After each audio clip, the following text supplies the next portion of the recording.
எம்ஜிஆருக்கு அடுத்த பிறகு மிகப்பெரிய ஆற்றல் பெற்ற ஒரு மாபெரும் கலைஞர், மக்கள் கலைஞர் ஜெய்சங்கர். போக்குவரத்து துறையை இன்று தலைநிமிர வைத்தவர் என் அன்பு தம்பி சிவசங்கர். அதே மாதிரி இந்த நிகழ்ச்சிக்கு என்னோடு பேச வந்திருக்கக்கூடிய ஆண்டாள் பிரியதர்சினி. அவர் ஜெய்சங்கர்னா அந்த கலர்ல நான் இல்லாம போயிட்டேனேன்னு யோசிக்கிறார்.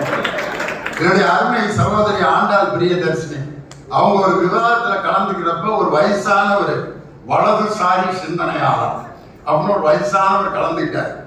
அப்ப அவர் என்ன சொன்னாருன்னா, ஒரு மனுஷாவுக்கு வரக்கூடிய பிரச்சனைலாம் அவன் தலையில எழுதின விதிதான் காரணம்.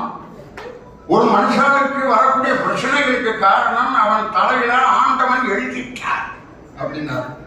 அதுக்கு ஆண்டாள் பிரியதர்சினி ஒரு கேள்வி கேட்டாங்க. ஐயாவுக்கு போல வயசாயிருச்சு, உங்களுக்கு சுகர் இருக்கான்னு கேட்டாங்க.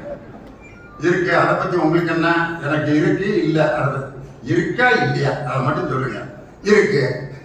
அப்ப ஆண்டவன் உங்க தலையில சுகர்னு எழுதிட்டதுனால சுகர் மாத்திரை சாப்பிடாம இருக்கீங்களான்னு கேட்டாங்க. யாரு? நம்ம ஆண்டாள் பிரியதர்சினி கேட்டோன்னா சாப்பிடுறேன்.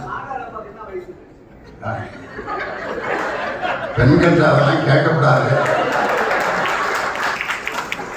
அவர் சுகர் உங்களுக்கு வந்துருச்சுன்னு தலையில எழுதிட்டு பேசாம இருக்க வேண்டியாங்க. எதுக்கு மாத்திரை சாப்பிடுறீங்க, வாக்கிங் போறீங்க, டாக்டர்கிட்ட போய் செக்அப் பண்றீங்கன்னா அவர் கப்புன்னு வாயை அடக்கிட்டார். தன்னுடன் விவாதம் செய்கிறவர்களை அறிவியல் பூர்வமாக எதிர்கொள்ளக்கூடிய ஆற்றல் எங்கள் அன்பு சகோதரி ஆண்டாள் பிரியதர்சினி.